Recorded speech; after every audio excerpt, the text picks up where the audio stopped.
झुके हुए हाथ। ओम नमो हरिहन्ताणम् ओम नमो सिद्धाणम् ओम नमो आयर्याणम्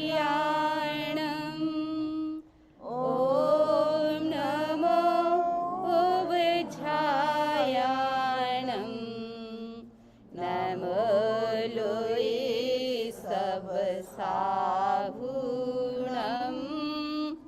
एसो पंच नमोकारो सब पावपणासनो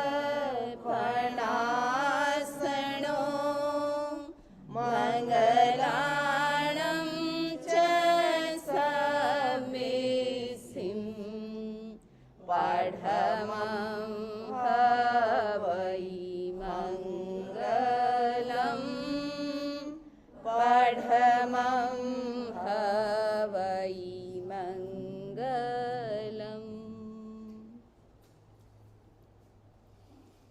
वीतराग परमात्मा प्रभु पार्श्व को नमन, प्रभु महावीर को नमन।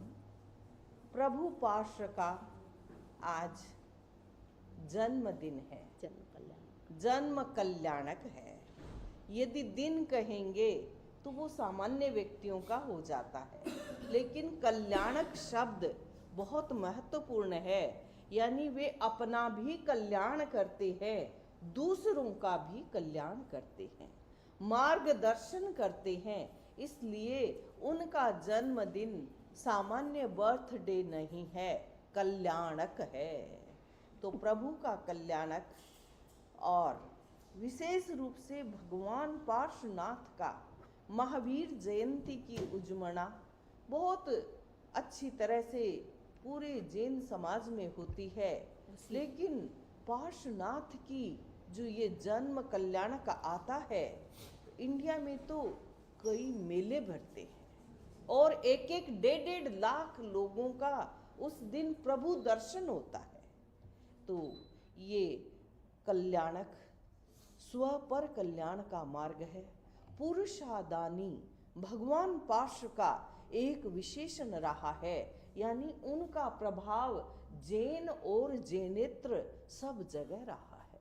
हजारी प्रसाद द्विवेदी जो भारत के काफ़ी प्रभावशाली लेखक, राइटर, पोएट आदि में वो विशिष्ट रूप से प्रसिद्ध रहे, उन्होंने अपनी संस्कृति के 4 अध्याय पुस्तक में लिखा कि पार्श्वनाथ का प्रभाव नाथ संप्रदाय पर भी हो सकता है। नाथ संप्रदाय ओरिजिनेटेड भी पार्श्वनाथ से हुआ हो, ऐसी उन्होंने एक हाइपोथेसिस की है। और प्रभु पार्श्व के जितने बिंब हैं उतने अन्य 24 तीर्थंकरों के नहीं हैं।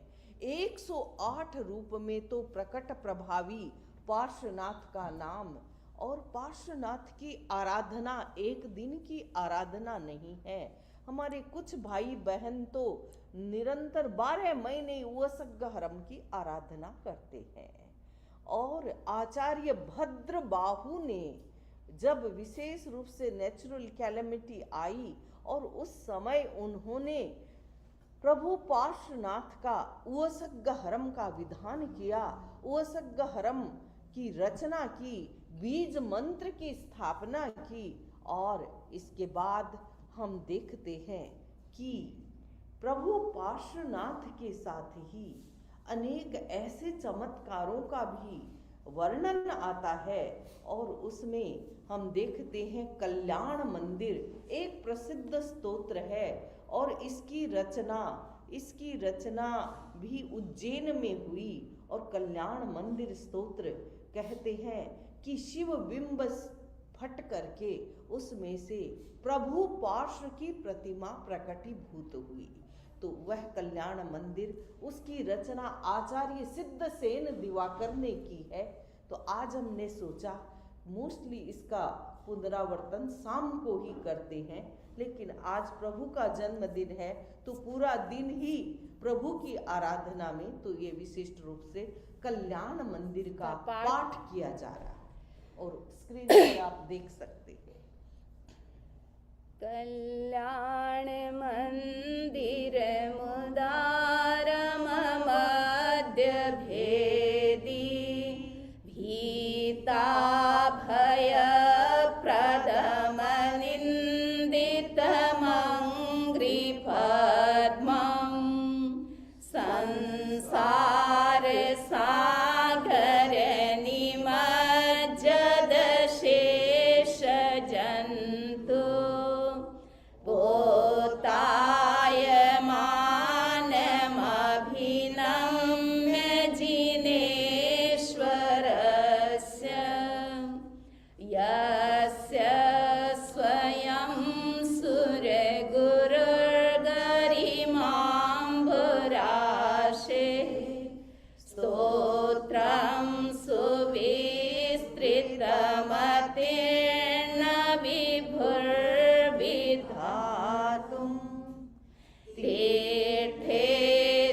तीर्थेश्वरस्य कमठस्मय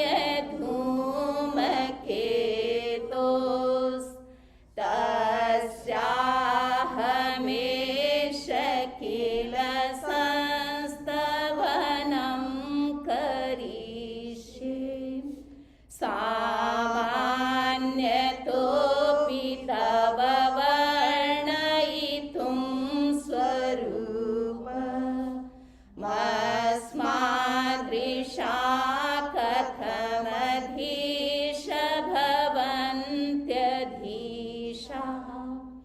दृष्टोऽपि कौशिकशिशुर्यदि वा दिवान्धो रूपं प्ररूपयति किं किल घर्मरश्मिः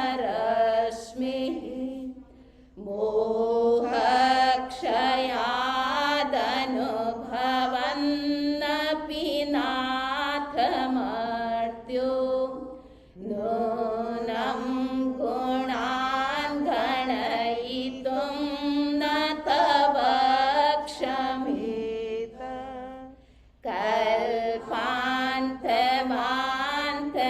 कल्पान्तमान्तपयसः प्रकटोऽपि यस्मान् मीयेत केन जलधेर्ननुरत्नराशि अभ्युद्यतोऽस्मि तव नाथ जडाशयोऽपि कर्तुं स्तवं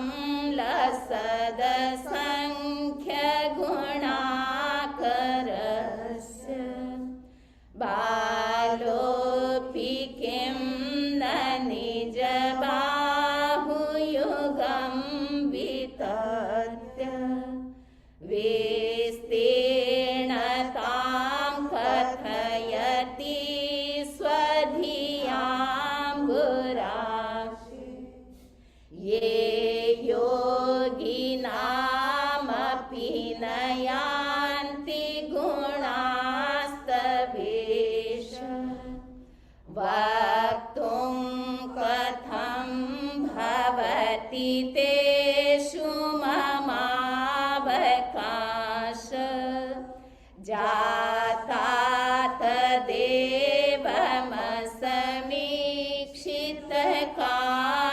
तदेवमसमीक्षितकारितेयं जल्पन्ति वा निजगिराननुपक्षिणोऽपि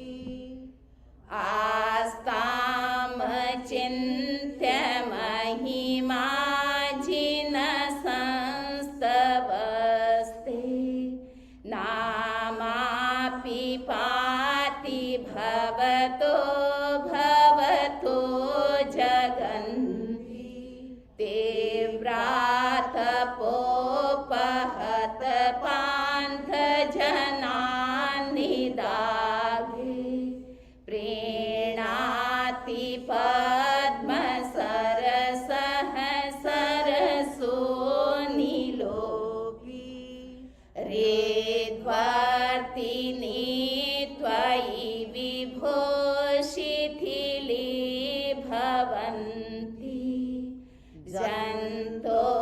क्षणेन निबिडा अपि कर्मबन्धा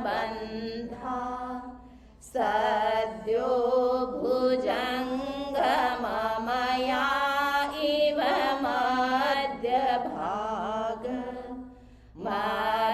मभ्यागते वनसि खण्डिनि चन्दनस्य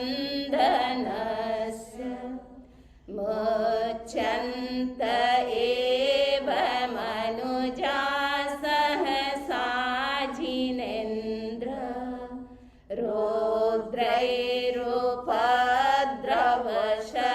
रौद्रैरुपद्रवशतैस्त्वयि वीक्षितेऽपि गोस्वामिनि स्फुरित तेजसि दृष्टमात्रे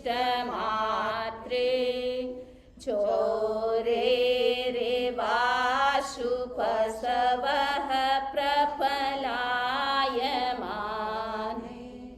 त्वं तारको जिन कथं भविनां त एव त्वामुद्वहन्ति हृदयेन यदुत्तरन्त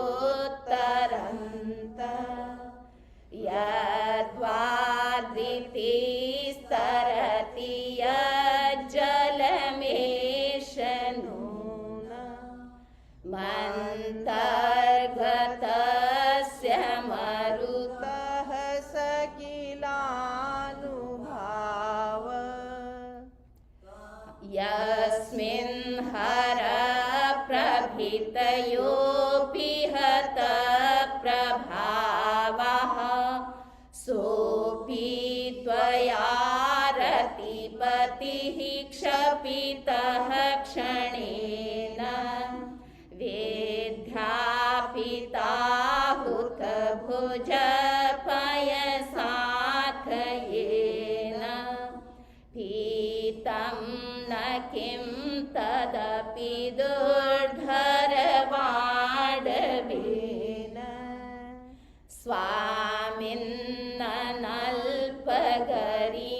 स्वामिन्नल्पगरिमाणमपि प्रपन्नास् त्वां जन्तवः कथमहो हृदये दधाना जन्मोदधिं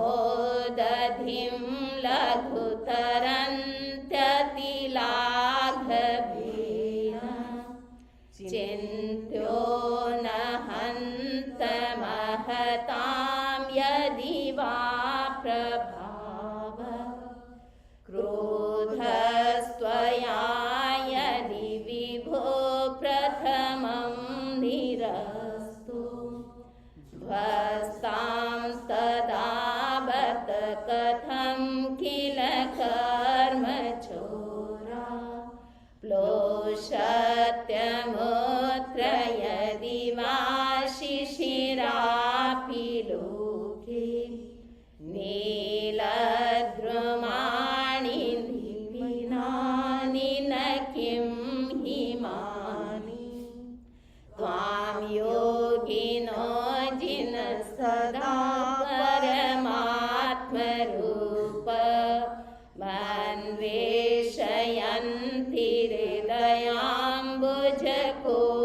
हृदयाम्बुजकोशदेशे पूतस्य निर्मलरुचिर्यदि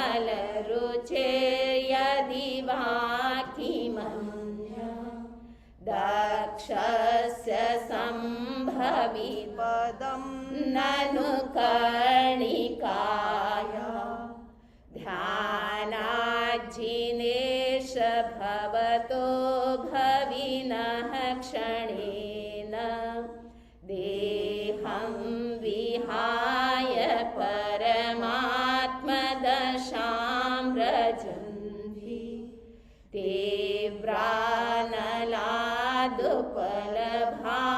तीव्रानलादुपलभावमपास्य लोके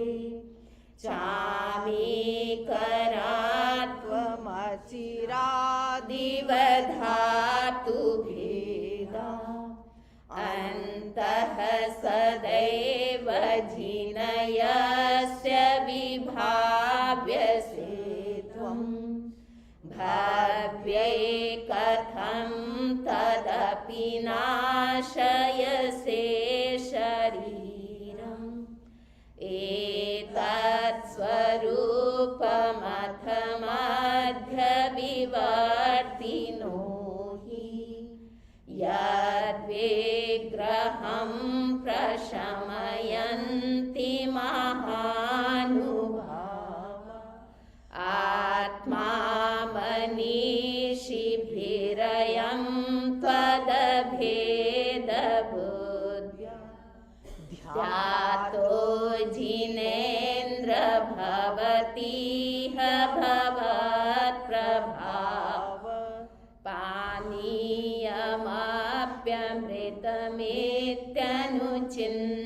पानीयमप्यमृतमित्यनुचिन्त्यमानम् किं नामनो विषविकारमपाकरोति त्वामेव वीततमसं परवादिनोऽपि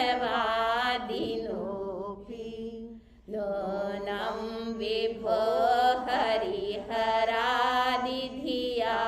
प्रपन्ना किं काचकामलिभिरेषसितोऽपि शङ्को न गृह्यते विविधवर्णविपर्ययेण धर्मोपदेशनमये सविधानुभावा दास्तां जनो भवति ते तरुरप्यशोक अभ्युद्गते दिनपतौ समहीरुहोऽपि किं वा विबोधमुपयाति न जीवलोकः चित्रं विभो कथमवाङ्मुखवृन्तमेव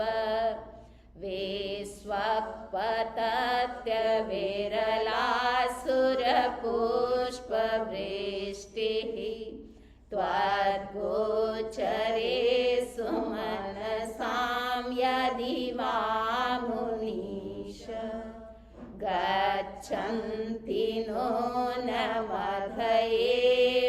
हि बन्धनानि स्थाने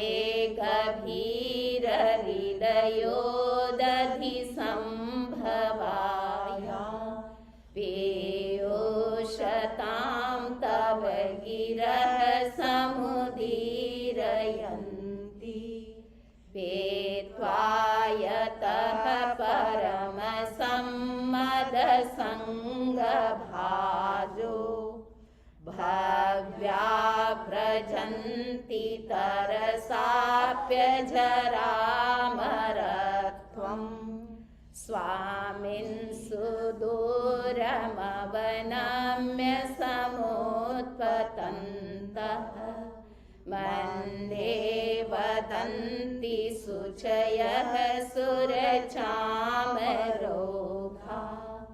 यस्मै नतिं विदधते मुनिपुङ्गवाय तेनो नमूर्ध्वगतयः खलु शुद्धभावाः श्यामं गभीरगिरमुज्ज्वलहेमरत्न सिंहासनस्थमिह भव्यशिखण्डिनस्त्वाम् आलोकयन्ति रभसेन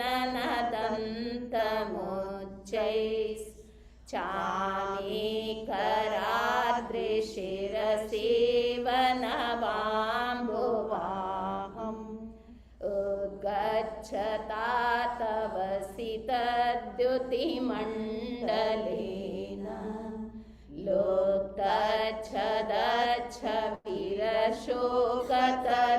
लोक्तच्छदच्छविरशोकतरुर्बभूव सान्निध्यतोऽपि यदि वा तव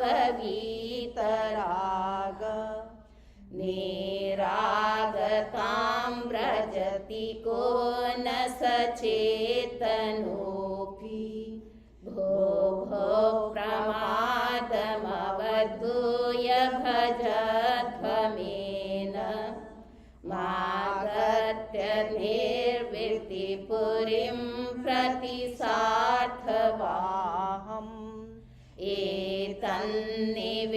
एतन्निवेदयति देव जगत्त्रयाय मन्येन दन्नभिनभसुरदुन्दुभिस्ते उद्योतितेषु भवता भुवनेषु नाथ तारान्वितो विधुरयं विहताधिकार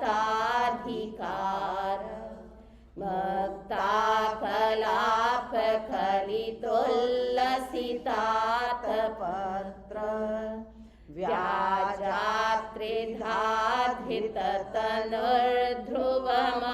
व्याजात्रिधाधिततनुर्ध्रुवमभ्युपेत स्वेन प्रपूरितजगत्त्रयपिण्डितेन कान्ते प्रतापयशसामिव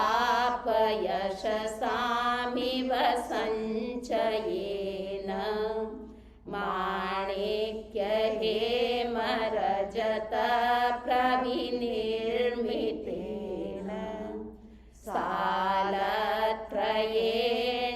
भगवन्नभितो विभासि दिव्यस्रजो जिननमत्रिदशाधिपानां मोत्सृज्य रत्नरचितानपि मौलिबन्धान्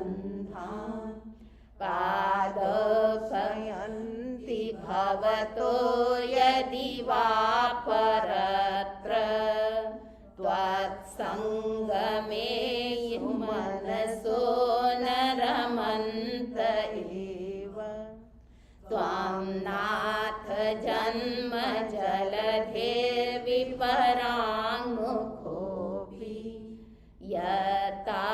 यतारयस्य सुमतो निजप्रेष्ठलग्नान्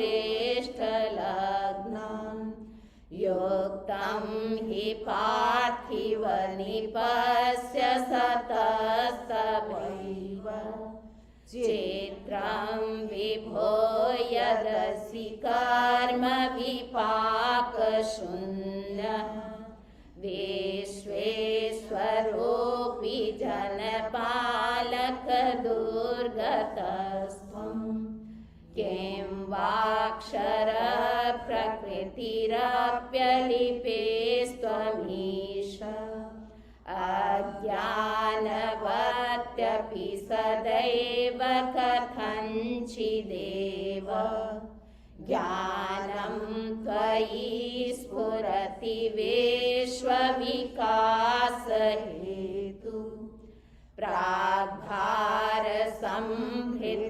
प्राग्भारसंभृतनभांसि रजांसि रोषा दुत्थापितानि कमठेन शठेन यानि छायापितैस्तवननाथ हताशो ग्रस्तस्त्वभिरयमेव परं दुरात्मा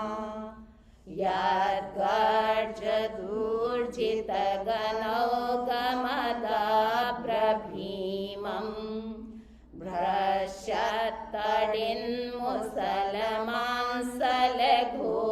भ्रश्यत्तडिन्मुसलमांसलघोरधारं दैत्येन मोक्तमथ दुस्तरवारिदध्रे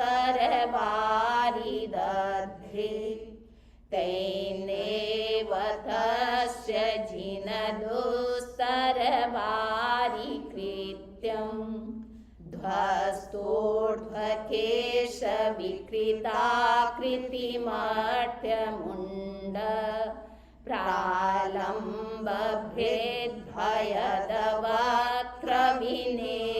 प्रालम्बभेद्भयदवक्त्रविनेर्यदग्निः प्रीतव्रजः प्रतिभवन्तमपीरितोय सोऽश्राभवत्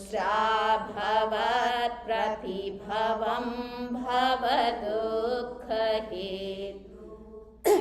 धन्यास्त एव भुवनाधिपये त्रिसन्ध्य माराधयन्ति विधिवत् विधुतान्यकृत्या भक्त्युल्लसत्पुलकपक्ष्मलदेहदेशा पादद्वयं तव विभो भुवि जन्मभाज अस्मिन्नपार भववारिनिधो मुनीश मन्देन मे श्रवणगोचरतां गतोषि आकर्णितो गोत्रपवित्रमन्त्रे किं वा विपद्विषधरी सविधं समेति जन्मान्तरेऽपि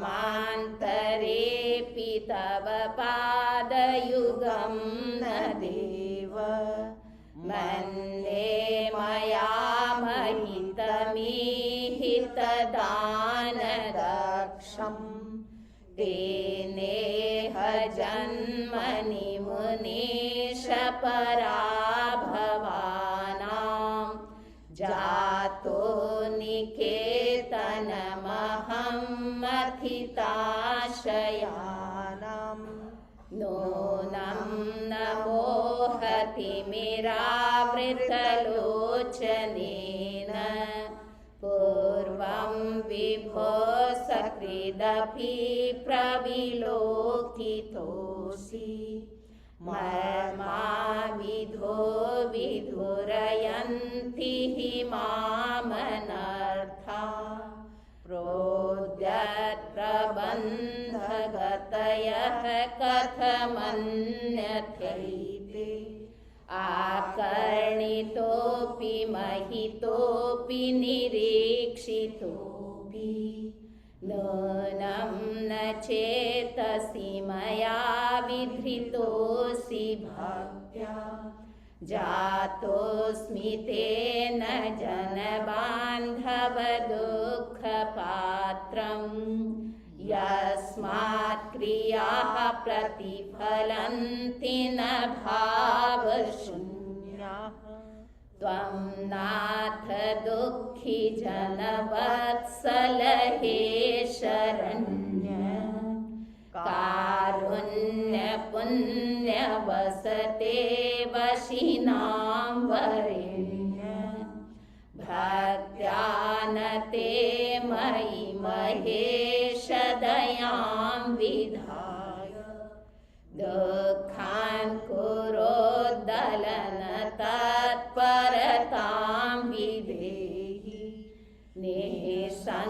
निःसङ्ख्यसार शरणं शरणं शरण्य मासाद्य साधितरिपो प्रथितावदातं त्वत्पादपङ्कजमपि प्रणिधानबन्ध्य वध्योऽस्मि चेद्भुवन पावनहाहतोऽस्मि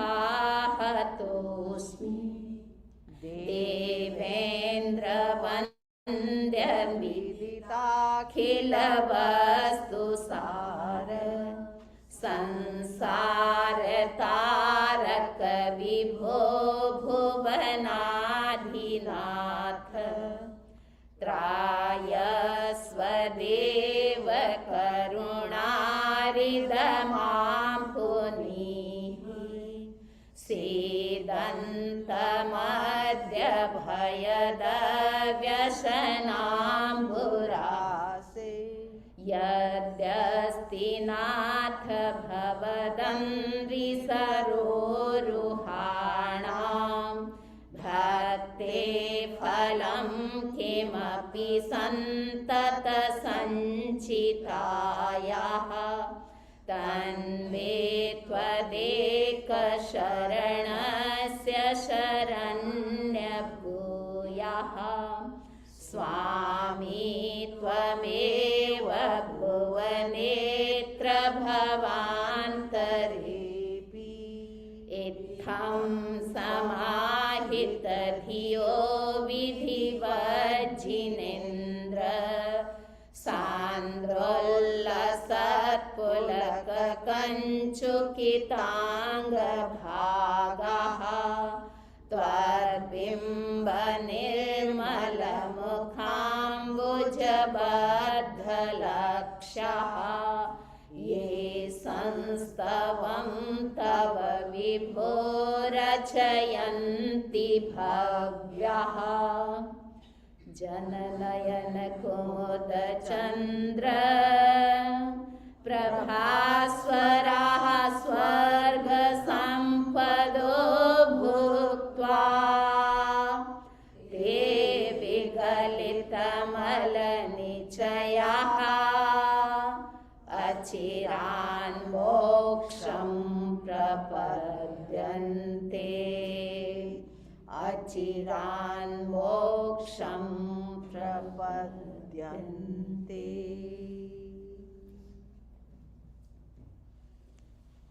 कल्याण मंदिर का पाठ संपन्न हुआ और हमारा जो उपासक दशा सूत्र का स्वाध्याय चल रहा है तो उसका आज हम पाठ सुनेंगे समणी पुण्य प्रज्ञा जी से, उसका विवेचन कि कैसे श्रावक जीवन में उपासक दशा सूत्र कितना काम का है, कैसे समुद्र जितना पाप वो उसे कटोरे में लिया जा सकता है, यानी कितनी सीमाएं श्रावक जीवन पर हो सकती है, इसका हम आज विवेचन सुनेंगे। कहाँ गए?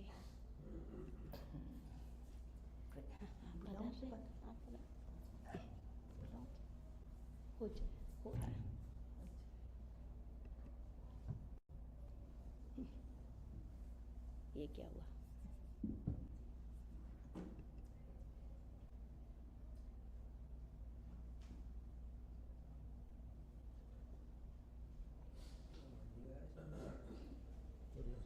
ये भी नया कुछ सेट किया है ना? अभी सेट किया है।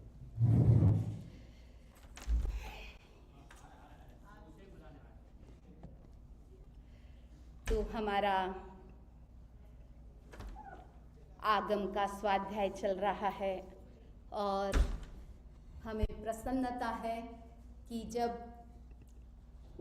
उपासक दशा आगम की शुरुआत हुई, पहला हमारा स्वाध्याय हुआ, तो लोगों ने इसका भावना से स्वागत किया और सबको अच्छा लगा कि ये हमको जल्दी से जल्दी प्रेजेंटेशन बंद कर दो, उसको बंद कर दो।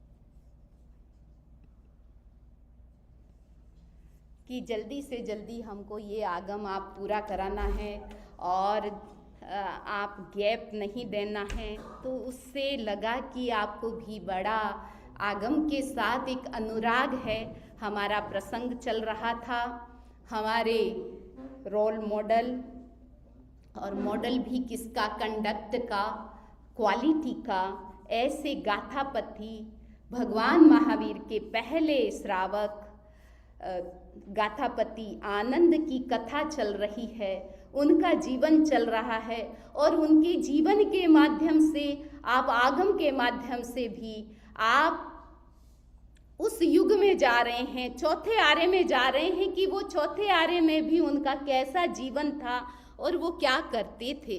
तो आपने पहले हमारी शुरुआत हो चुकी है और लास्ट में समय होगा तो हम क्वेश्चन भी करेंगे, लेकिन आगे का प्रसंग अभी शुरू कर रहे हैं कि आनंद गाथापति आनंद का जीवन और उनकी व्यापकता को आपने देखा कि उनका सोशल इफ़ेक्ट और सामाजिक इफ़ेक्ट, पॉलिटिकल, हर दृष्टि से, फाइनेंशियल, वो कितने साउंड थे और उनका कितना सबके साथ एक प्रभाव था। तो सबके साथ जो संबंध था और कैसे उनके 3 जो विशेषण आते हैं श्रावक के, आनंद श्रावक के 3 विशेषण आए हैं। उनमें पहला है वो मेढीभूत थे, दूसरा है कि वो चक्षुभूत थे और तीसरा है कि वो अपरिभूत थे, यानी उनका सर्वत्र वो रिस्पेक्टफुल थे। यानी कोई ऐसा नहीं था कि उनका कोई तिरस्कार करे, उनका कोई इंसल्ट करे, उनकी कोई क्रिटिसाइज करे। इतना प्रभाव उनका पूरे राज्य में था। और वो मेढीभूत थे, यानी सबके आदर्श थे, यानी हर कोई उनके पास जाना चाहता था। चक्षुभूत यानी वो दूरदृष्टि थे, तो उनकी गाइडलाइन लेने के लिए सब लोग उनके पास पहुंचते थे। अब उनके पारिवारिक वर्णन चल रहा है कि उनकी पारिवारिक दशा क्या थी। तो उनमें अभी प्रसंग हमारा चल रहा है कि आनंद गाथापति की शिवानंदा नाम की पत्नी थी। उनकी पत्नी का नाम आपको याद रखना है क्योंकि एग्जाम भी होने वाली है। तो शिवानंदा नाम की पत्नी थी। एक ही पत्नी का नाम आ रहा है कि उनकी एक पत्नी थी। वह सर्वांग परिपूर्ण उत्तम लक्षणों से युक्त तथा सुंदरी थी। तो अभी उनकी फिजिकल सिचुएशन जो पत्नी है वो सकला थी। परिपूर्ण का मतलब है सकला, यानी शरीर में कोई नुस्ख नहीं, कोई कमी नहीं। जो परमाणुपेत जैसा शरीर होना चाहिए, फिटनेस वैसी थी और फिर वो ब्यूटीफुल भी थी। उसके साथ साथ वो आनंद गाथापति को बहुत प्रिय थी। तो आपस में उनकी हार्मनी भी बहुत, आपस की दोनों की रूह जुड़ी हुई थी, तो अत्यंत प्रिय थी। तो पत्नी के प्रति उनका प्रेम भाव था, उसके प्रति अनुरक्त अनुराग रखने वाली, और शिवानंदा भी अपने पति के प्रति पूरा अनुराग रखने वाली। अब क्वालिटी आती है कि पत्नी की क्वालिटी कैसी थी। आनंद गाथापति की क्वालिटी आपने सबने जानी कि उनका कितना प्रभाव है, लेकिन उनकी पत्नी भी आप देखिए कि उनकी सबसे पहली जो क्वालिटी है वो मधुर भाषिणी थी।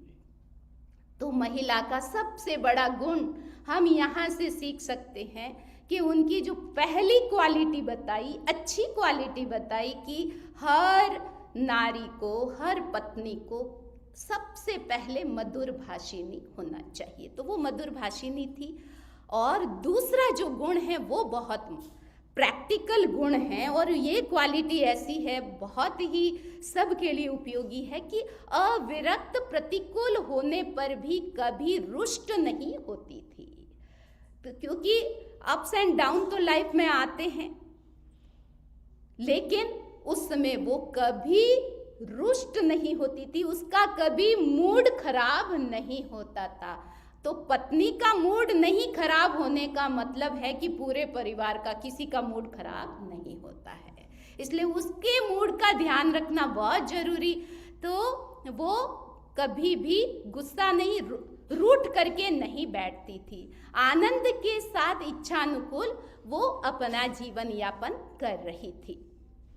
तो इसमें 2 नाम आए हैं कि काम भोग, काम और भोग 2 शब्द आए हैं। काम का मतलब है कि एक चीज है, जैसे अभी आप देख रहे हैं, आंखों से आप स्क्रीन देख रहे हैं, तो स्क्रीन को सब देख रहे हैं, एक साथ देख रहे हैं।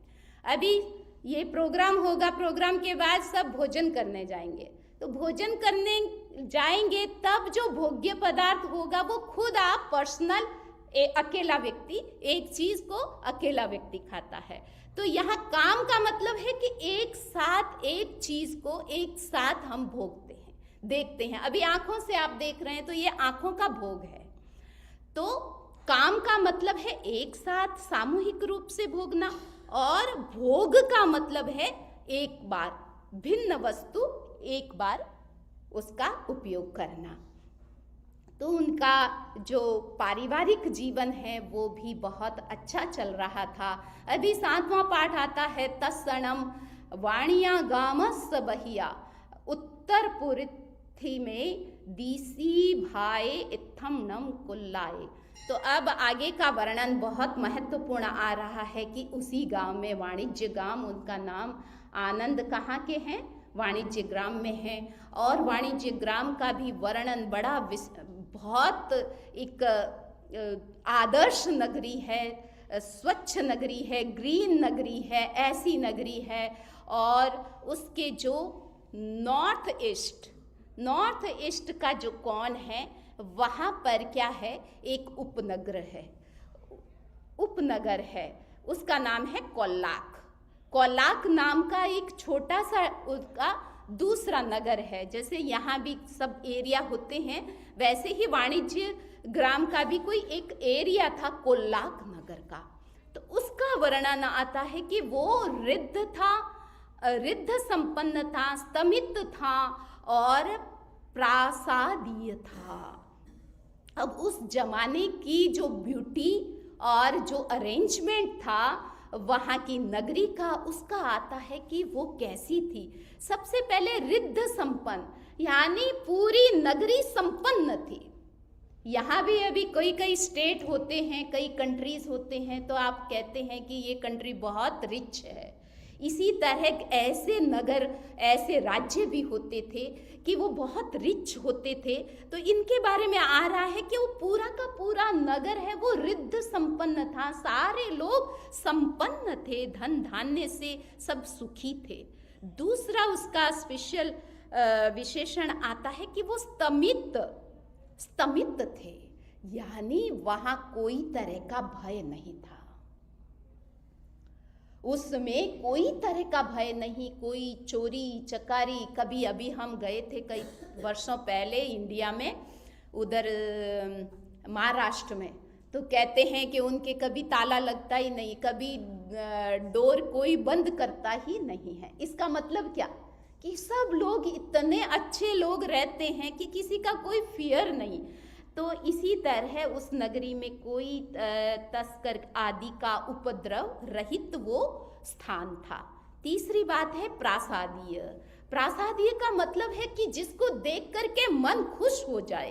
तो वो जो उपनगर था कोल्लाक, वो इतना सुंदर था कि वहाँ से कोई भी गुजरता तो ऐसे वो स्पेशल बिल्डिंग्स बनी हुई थी और उसकी इतनी ब्यूटी थी, उसमें इतनी कार्विंग थी, आर्ट थी कि सब लोगों के चित्त को हरण करने वाली थी। सब लोग उनको देखते थे, ऐसी वहाँ की बिल्डिंग्स थी। तो ऐसा वहाँ का वर्णन किया गया है।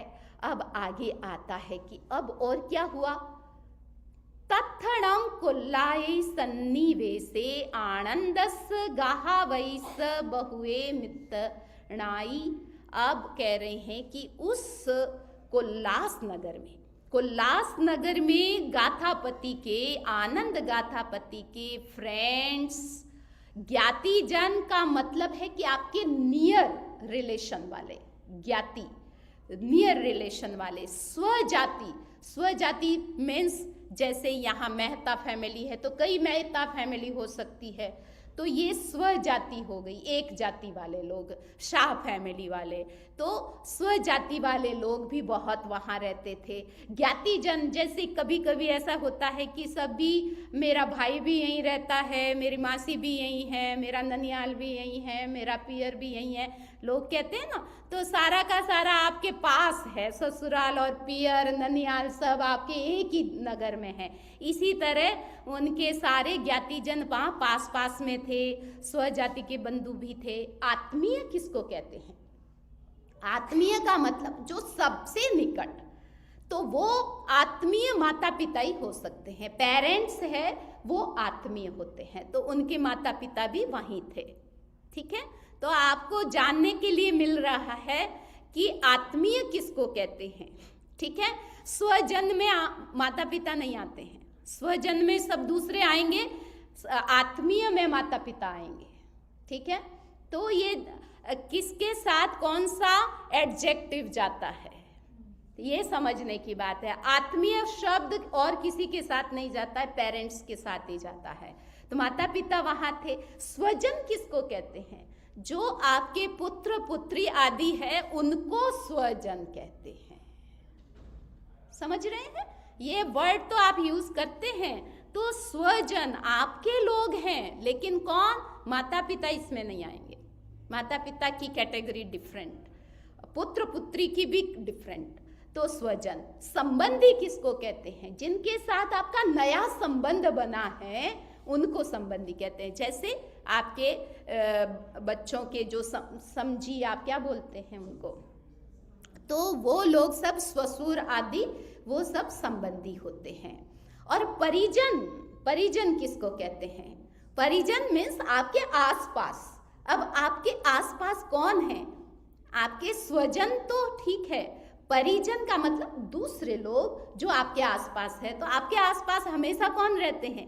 तो आपके जो हेल्प है, आपके अंडर में काम करने वाले हैं, वो सारे परिजन होते हैं, उनको परिजन कहते हैं। तो वो दास दासी वो सारे वहाँ उस नगरी में कुल्लाक नगरी में रहते हैं, एक साथ रह रहे हैं। और लास्ट में बता रहे हैं कि वो अड्ढे जाव, अभी वो सब बहुत सुखी हैं, सब संपन्न भी हैं, वेल टू डू है और सभी लोग सुखी हैं। तो भगवान महावीर के समय का ये चौथे आरे की कहानी है, कैसे लोग उस समय कैसे संबंध होते थे और कैसे आसपास में सब लोग एक दूसरे से जुड़े हुए रहते थे।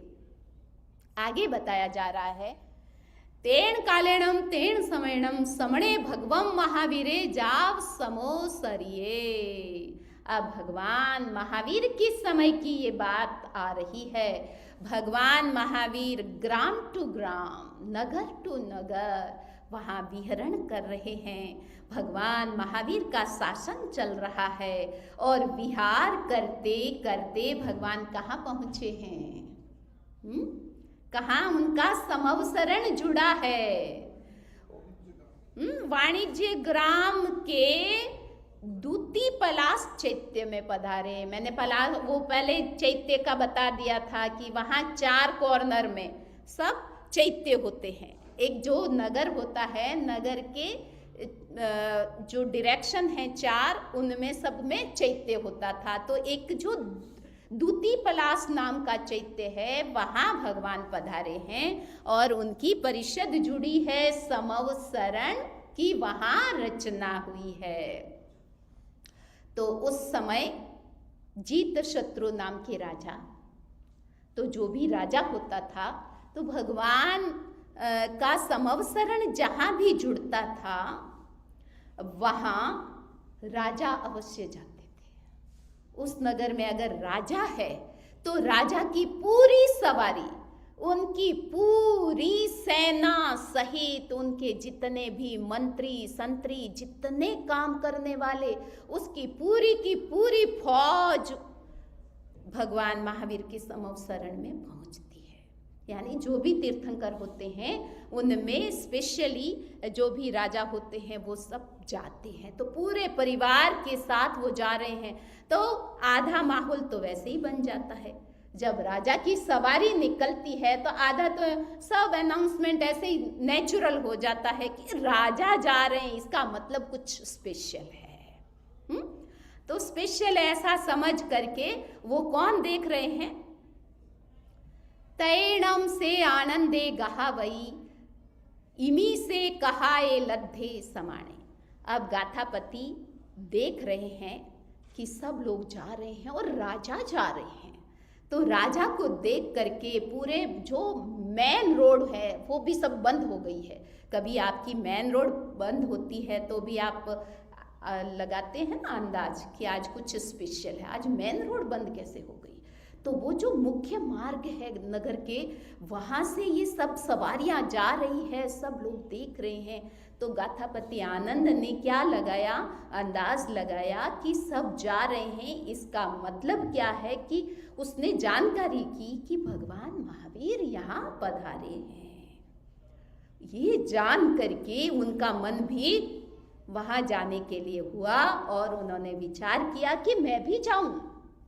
राजा तो स्पेशल है ही, लेकिन गाथापति आनंद भी कम स्पेशल नहीं है, बहुत ही मानित व्यक्ति है, उनका भी बड़ा विस्तार है परिवार का। तो सब लोग इकट्ठे हो करके जाते हैं और जाकर के विधि पूर्वक कहते हैं कि जब भी संतों के दर्शन करने जाते हैं तो ऐसे तो वो गए हैं तो उनके पास सब छत्र भी है, सारा उनका जो पोजीशन, जिस पोजीशन में होते हैं उस पोजीशन का सब लोग ध्यान रखते हैं और उस पोजीशन के साथ जाते हैं। तो जैसे अम्ब्रेला छत्र धारण करते हैं तो छत्र धारण करके ही जाते हैं ताकि सबको पता रहे कि भी ये आनंद श्रावक है, गाथापति है, तो लेके तो जाते हैं।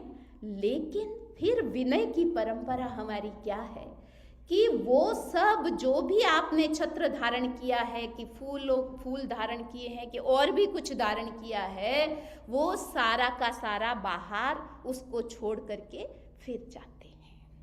और अगर आपके पास कोई सचित्त वस्तु है जीव सहित, उसको भी बाहर छोड़ करके फिर प्रवेश करते हैं। तो आनंद गाथापति तैयार होकर के, सज्जित होकर के जा रहे हैं और उन्होंने विचार करके तैयार हुए हैं और बता रहे हैं कि उन्होंने भी आभूषण धारण किए हैं। और आभूषण भी कैसे धारण किए, कहाँ जा रहे हैं, कोई शादी में नहीं जा रहे हैं, कहाँ जा रहे हैं? जब धर्म स्थान में आते हैं तब आपकी वेशभूषा अलग होती है, आपके जो ऑर्नामेंट्स होते हैं उसका भी चॉइस अलग होती है। ऐसे नहीं है कि आप शादी में जाते हैं वो जिस तरीके से सज धज के जाते हैं वैसे धर्म स्थान में नहीं आते हैं। तो ये जानकारी आप आनंद श्रावक से यहाँ से प्राप्त कर सकते हैं।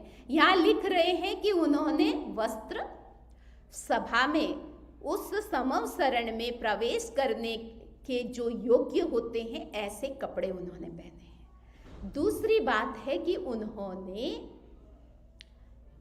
लाइट वेट वाले लेकिन कीमती, कॉस्टली, लाइट वेट वाले और बहुत कम संख्या में उन्होंने ऑर्नामेंट पहने हैं, आभूषण पहने हैं। बहुत सिंपल है तो कीमती, लेकिन बहुत सिंपल पहन करके वो गए हैं।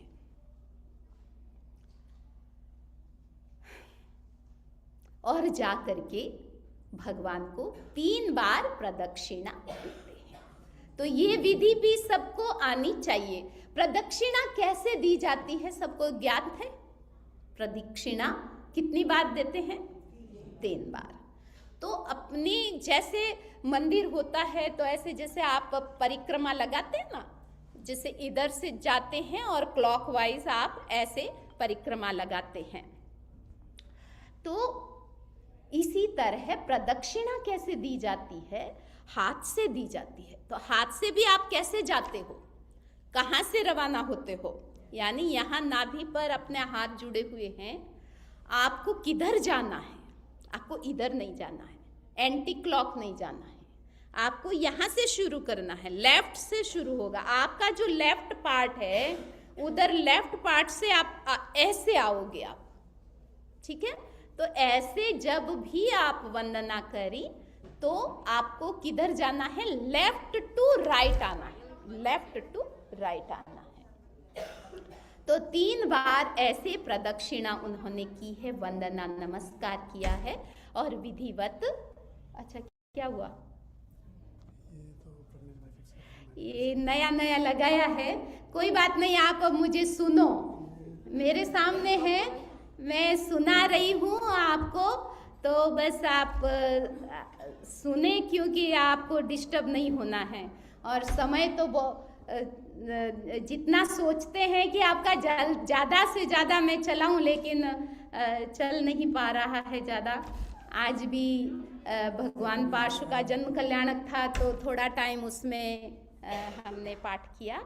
तो भगवान आए हैं और वंदना करके सभी अपने अपने स्थान पर बैठ गए हैं। आज का सब्जेक्ट क्या है? भगवान महावीर की जो देशना हो रही है उसका सब्जेक्ट है अगार धर्म, अणगार धर्म। 2 टाइप्स ऑफ रिलीजन, ठीक है। एक रिलीजन और उसकी पूरी एक कोड ऑफ कंडक्ट, उसकी पूरी लाइफस्टाइल। तो एक लाइफस्टाइल साधु की और एक लाइफस्टाइल श्रावक की।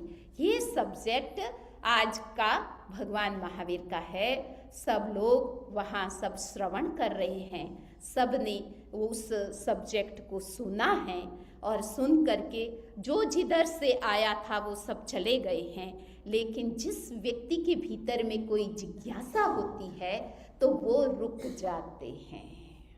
जिज्ञासा पूरी करने के लिए आप लोग भी रुकते हो, आप भी वेट करते हो कि समनी जी के पास कौन खड़ा है, अभी वो थोड़ा खिसकेंगे तो हमारा नंबर आएगा और हम समनी जी को ये बात पूछेंगे।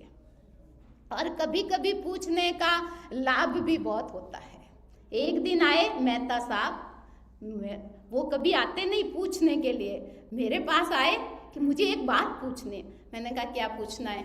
तो कि मैं 4 की तपस्या करता हूँ और आगे नहीं बढ़ पाता हूँ, 3 की तपस्या 4 की तपस्या होती है और आगे नहीं बढ़ पाता हूँ, क्या कारण है?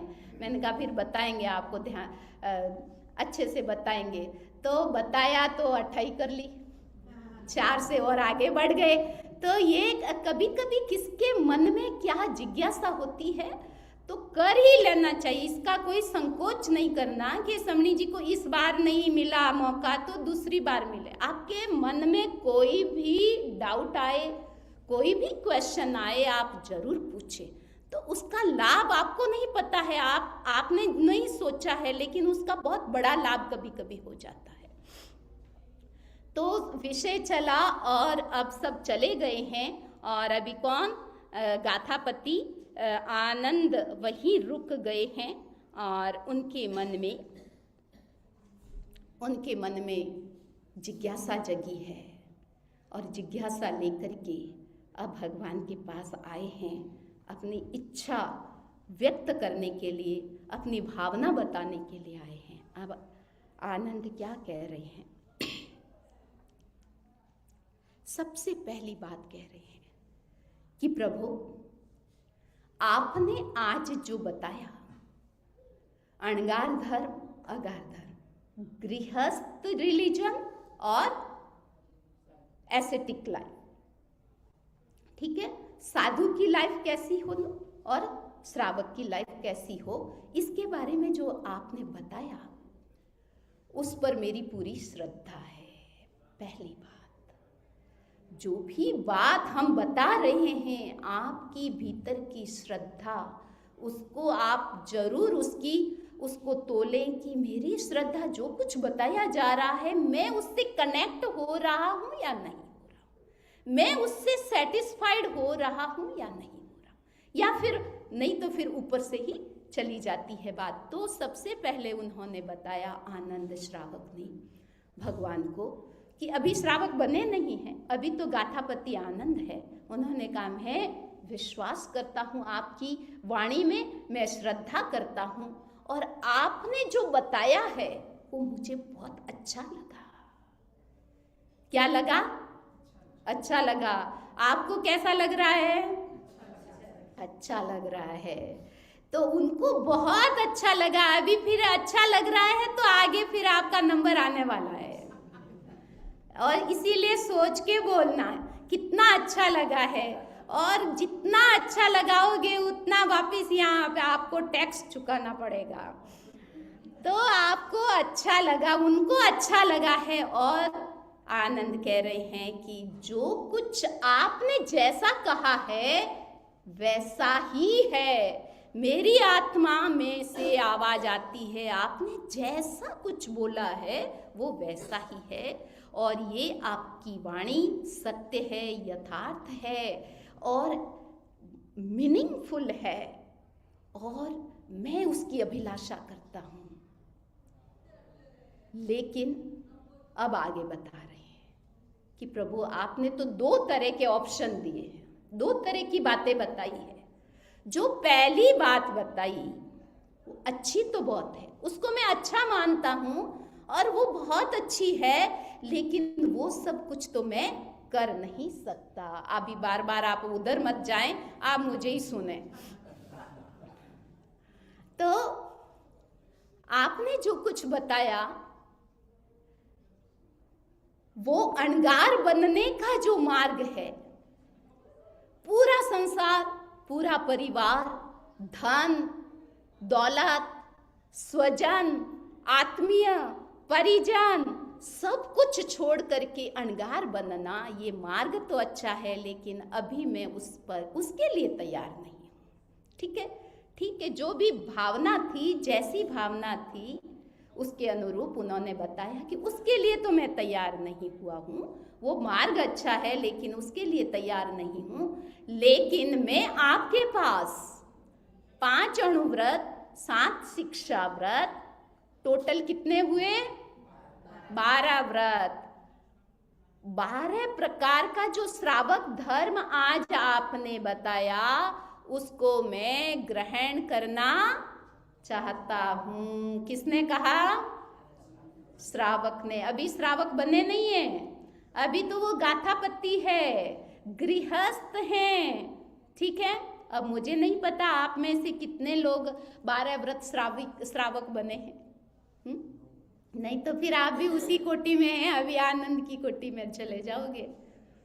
ठीक है, तो आनंद श्रावक अभी तक त्याग नहीं लिए हैं, अभी भगवान के पास गए हैं और बता रहे हैं कि ये मार्ग जो आपने आज बताया है उसके लिए मेरा पूरा मन तैयार हो गया है, और अब आप मुझे ये ग्रहण करो, आप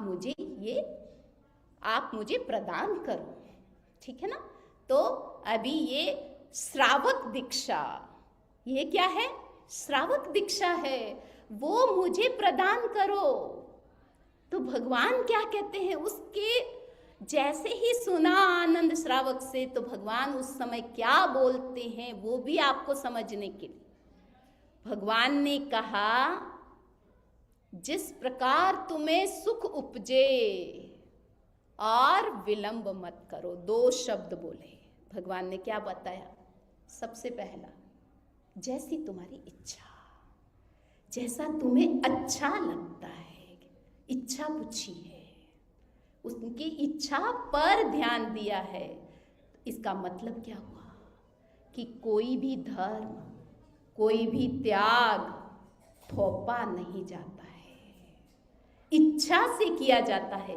कई लोग बहुत थोपते हैं, महाराज ये कुछ नहीं करते हैं, मैं 5 सामायिक करती हूँ लेकिन मेरे हस्बैंड एक भी नहीं करते, ऐसे ही बैठे रहते हैं लेकिन करते नहीं हैं। लेकिन मैं बताना चाहती हूँ कि थोपो मत, उनकी इच्छा जागृत हुई या नहीं, बताते जाओ, उसका महत्व बताएं, उनको प्रेरणा दें, अच्छा है वो बताएं। लेकिन यहाँ बताया कि जैसी तुम्हारी इच्छा, तो त्याग है वो आपकी खुद की इच्छा से ही होते हैं। कोई किसी का बंधन या किसी का प्रेशर उस पर नहीं होता है। अगर प्रेशर से करते हो तो उसका धर्म आपको नहीं होता है। ठीक है। दूसरी बात बहुत महत्वपूर्ण बताई है। दूसरा, भगवान ने कहा विलंब मत करो। विलंब नहीं करना है बिल्कुल। जब कोई अच्छा काम दिमाग में आ गया कि मुझे दान करना है, पुण्य करना है, मुझे तीर्थ यात्रा करनी है, मुझे संतों के दर्शन करने हैं, कुछ भी मन में पूजा भक्ति तपस्या कोई भाव आ जाए, विलंब मत करो, क्योंकि दूसरा क्षण कैसा आने वाला है हमें नहीं पता। आज का दिन जैसा है कल ऐसा रहेगा या नहीं। आज दान की भावना आपके मन में आई है, शाम तक तो हो सकता है वापस बदल जाए, इसीलिए विलंब मत करो। अच्छे काम में विलंब नहीं करना है, ये महावीर कह रहे हैं। जब जो इच्छा हो गई है अच्छे काम में देरी नहीं करनी चाहिए। ठीक है, तो आप बराबर आप मेरे साथ समझ रहे हैं कि क्या क्या भगवान की तरफ से, आनंद की तरफ से आप सबको मैसेज आ रहे हैं। ठीक है, तो अब आनंद श्रावक व्रत के लिए तैयार हो गए हैं। कैसे भगवान से उन्होंने एक एक व्रत लिए हैं।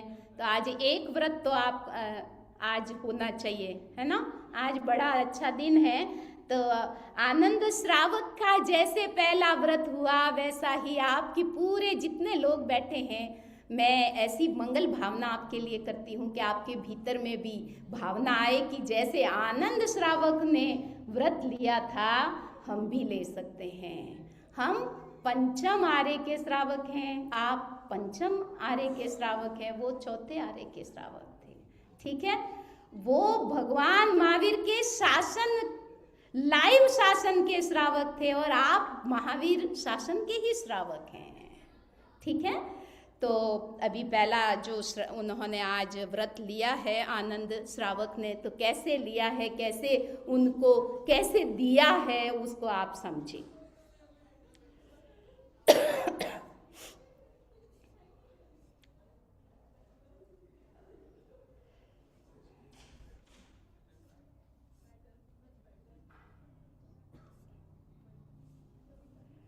पहला कौन सा व्रत कौन सा है, कई बहनों को याद है उसका नाम, बोलो। पहला अहिंसा, लेकिन अभी आपको दूसरा नाम भी याद करना पड़ेगा। ओरिजिनल क्या है, प्राणातिपात। क्या है, प्राणातिपात है अहिंसा, उसका मतलब भी अहिंसा ही है, लेकिन उसका नाम है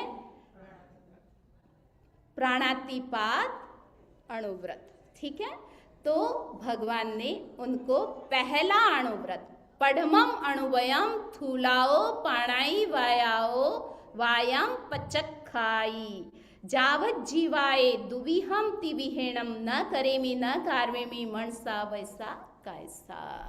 तो भगवान ने पहले अणुव्रत का प्राणातिपात व्रत का प्रत्याख्यान कराया है।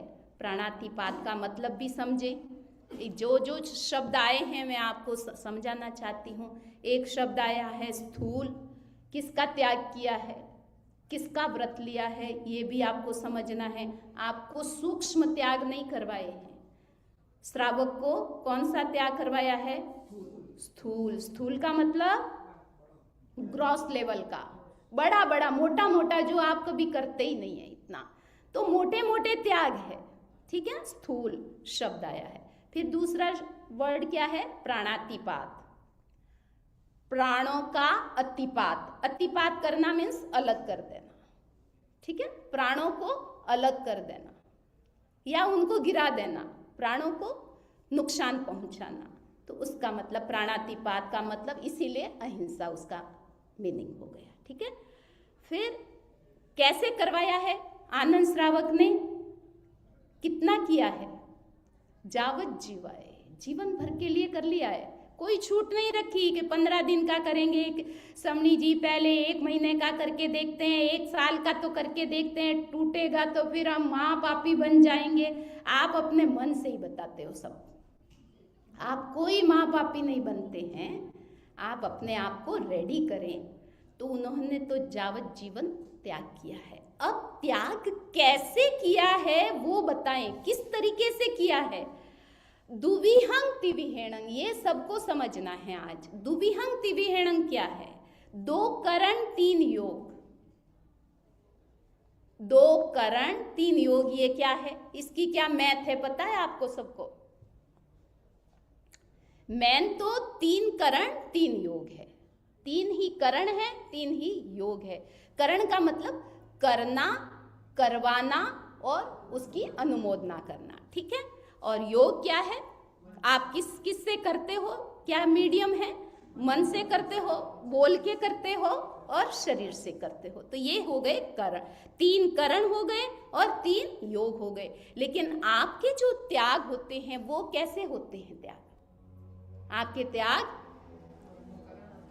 आपके त्याग अनुमोदना के नहीं होते हैं। क्यों?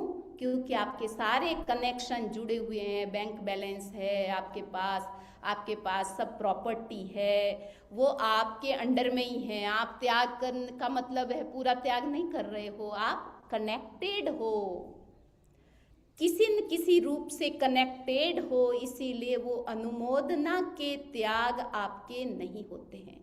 जो पूरे 5 महाव्रतधारी साधु बन जाते हैं उनके ही पूरे त्याग होते हैं, आपके नहीं होते हैं। इसलिए 2 करण और 3 योग। 2 करण क्या? करना, कराना, बस दैट्स इट। आया समझ में? करना, कराना, 2 करण, फिर मन, वचन और काया, ये तीनों तो आ गया। तो इस तरीके से एक श्रावक को त्याग कराया जाता है। तो आनंद श्रावक ने आज स्थूल प्राणातिपात का त्याग किया है। तो स्थूल में क्या आएगा? 2 प्रकार के जीव है, त्रस जीव और स्थावर जीव, ठीक है।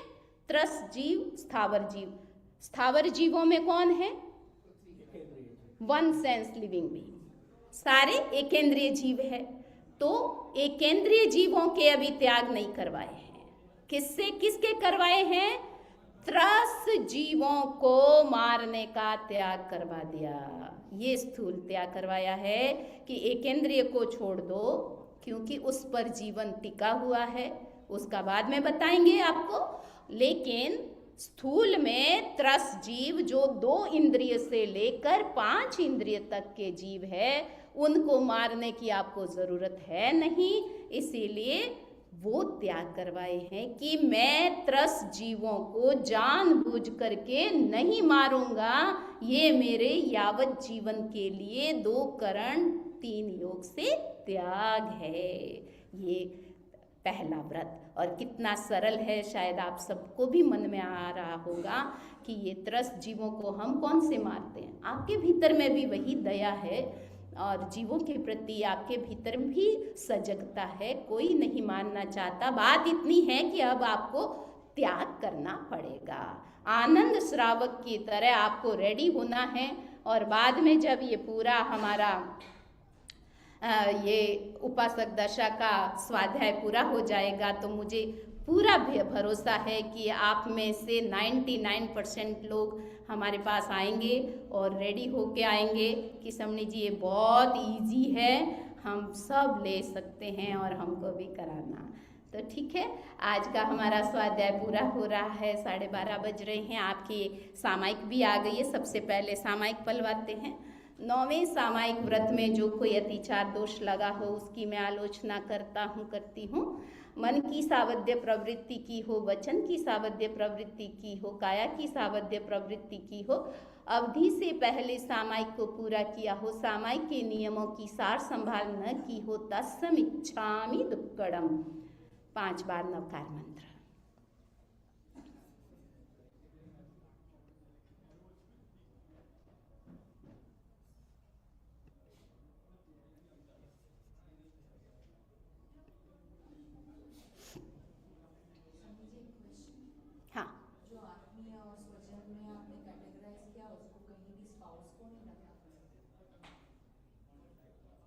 अच्छा,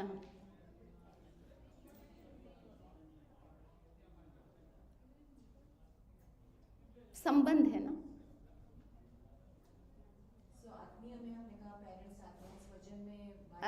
स्वजन, हाँ, परिजन में वो सब आ गए, स्वजन में आ सकते, स्वजन में आएगा पापा, स्वजन ही है ना, वो स्वजन में आएंगे।